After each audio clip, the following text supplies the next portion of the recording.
street I searched, I think they all sound the same. Hi. Just listening to Karen Dalton singing in a station, a very nice song once made by the band.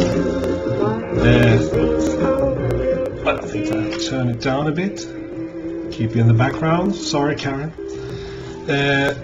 One of the interesting threads, vinyl collecting threads that I found here on YouTube was Jason's Vinyl Obsession, who wanted to make a thread about the favorite female artists. So I had a look in my shelves, picked out lots of different female artists that I enjoy very much, and Karen Dalton is one of them. Well, like many others, I got my eyes open for her when I read Bob Dylan's. Bob Dylan has been talking very warmly about her.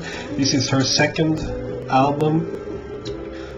She made 2 albums during her lifetime. They're both available on CD now, and I got both of them. But I found this in Uppsala a year ago, and I was very happy to find it because it's quite rare to find on the Just Sunshine Records label. That's Karen.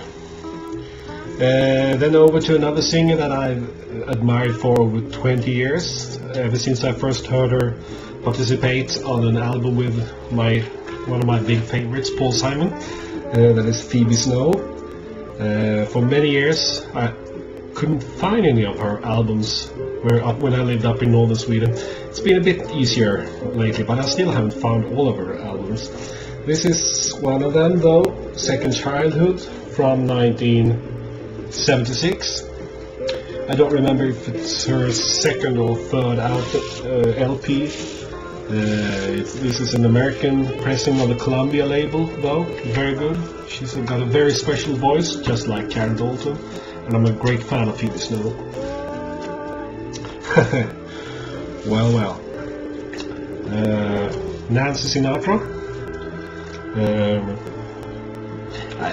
She's a good singer, although it's more of the sound on her albums that appeal a lot to me. The kind of Lee Hazelwood style of music, with These Boots Are Made for Walking and Summer Wine. And I grew up with Lee Hazelwood records, so it's not that strange that Nancy Sinatra's music appealed to me too. Plus, she's gorgeous. Another singer that I found out about quite recently, after a track of her was available on an Uncut compilation disc, you know, Uncut, the music magazine. It's Judy Sill, and I managed to get hold of her 2 albums that has been reissued on the For Men With Beards label. I think they were released by Elektra originally.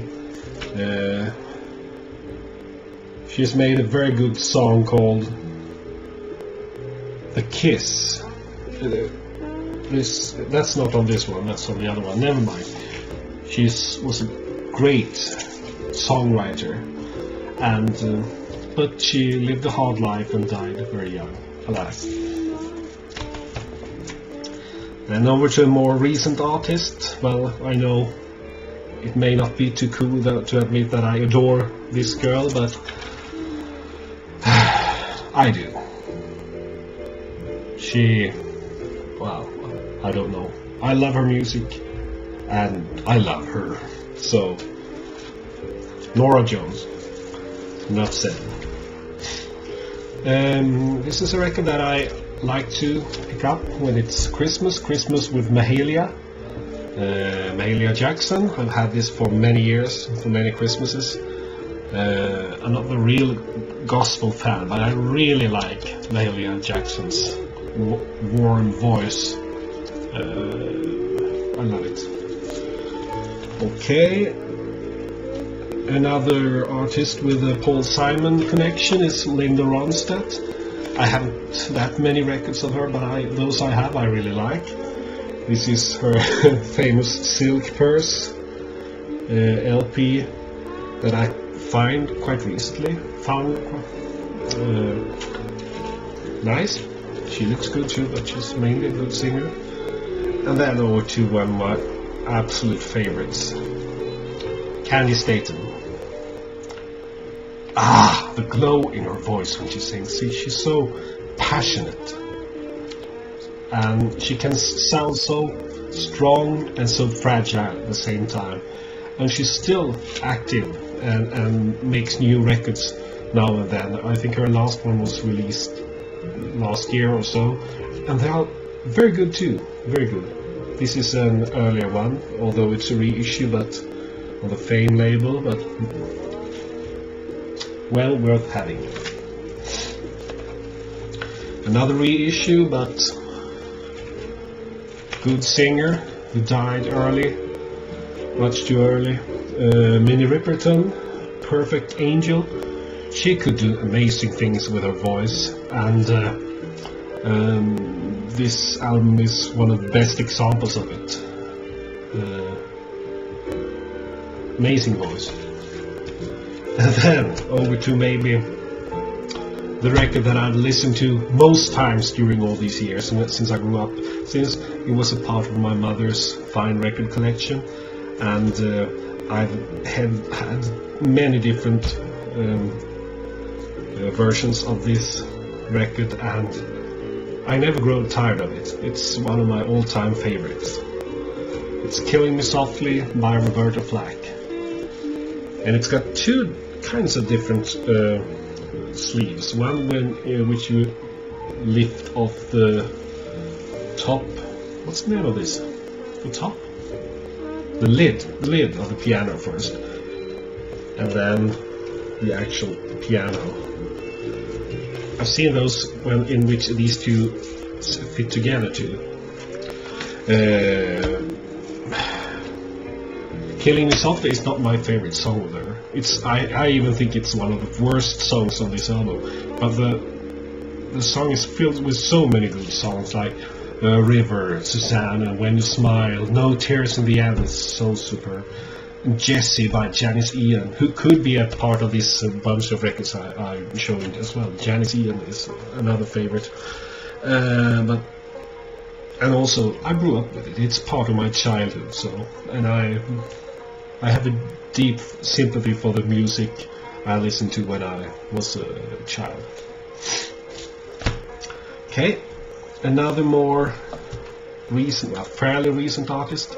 I haven't got any LP with her, but I got this maxi single. I got several CDs with her though. Desiree.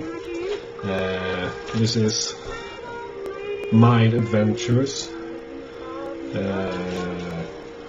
12-inch single, maxi single. Looks good, sounds good. Okay, then I'll end with two girl groups. Well, it's rather obvious, really. The Ronettes, with Ronnie Spector, Veronica. They were fabulous. Phil Spector was a genius, a very troubled genius, as we all know, but still a musical genius during these years. This is obviously a reissue, but a very good one. And then over to another girl group, the Roches. Susie, what's the name again? I forgot that. Margaret, Terry, and Susie Roche. This is their first album, produced by Robert Fripp, and it's a very good one. I like the way their voices blend together, and they also have a great sense of humor. The lyrics are really, I like them very much. So, those are some of my favorite gals on vinyl. Thanks for listening and watching.